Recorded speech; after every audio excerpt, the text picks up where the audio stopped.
आप सभी को मेरा सादर प्रणाम और नमस्कार। आज से मैं एक आध्यात्मिक कहानियों का एक संग्रह शुरू करने जा रही हूँ, जिसमें मैं आपको कुछ ऐसी कहानियां सुनाऊंगी जो आध्यात्म से रिलेटेड है।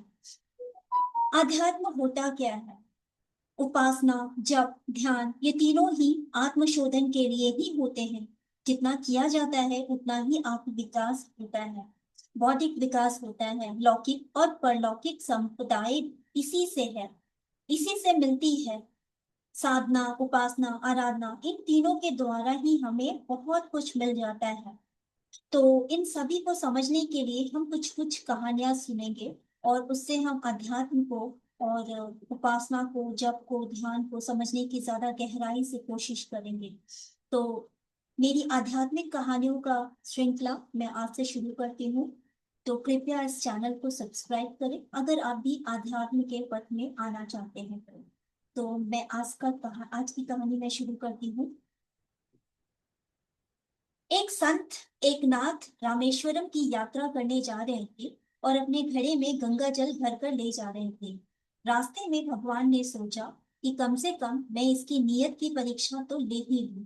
यह भक्त है अथवा बनावटी, अंतरंग व बहिरंग दोनों में एक सा ही अथवा इसका दिखावटीपन है।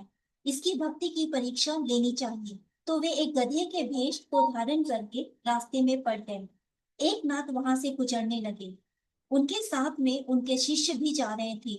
जब उन्होंने देखा कि गधा तड़प रहा है और गर्मी के दिन है, जिससे प्यास के कारण तड़प पड़ा रहा है, तो संत एकनाथ ने अपने घड़े से गंगा जल निकाल कर उस गधे के मुंह में डाल दिया। तब उस गधे को शीतलता मिली, शांति मिली, और वह उठकर खड़ा हो गया। उनके साथ चलने वाले जो थे, उन्होंने कहा, संत, आप तो यह गंगा जल रामेश्वर पर चढ़ाने के लिए लेकर जा रहे थे, आपने यह क्या कर दिया? उन्होंने कहा, इस समय मेरे लिए यही ठीक है और यही रामेश्वरम है। मैं वहां जल चढ़ाने जरूर जा रहा था, लेकिन यह जो मेरे सामने है, इस समय मेरे लिए यही रामेश्वरम है। यह उससे कम नहीं है। इसी से मुझे जो कुछ भी प्राप्त हो सकता है, होगा अथवा नहीं, तो मैं भगवान से क्षमा याचना कर लूंगा कि भगवान, मुझे अपराध हो गया। जल तो लाया था आपके लिए, पर यह मुझे उपयुक्त मालूम पड़ा, और जिस जिस समय इसकी उपयोगिता वहां थी, तो मैंने वहां खर्च कर दिया। जैसा कुछ होगा आगे देखा जाएगा।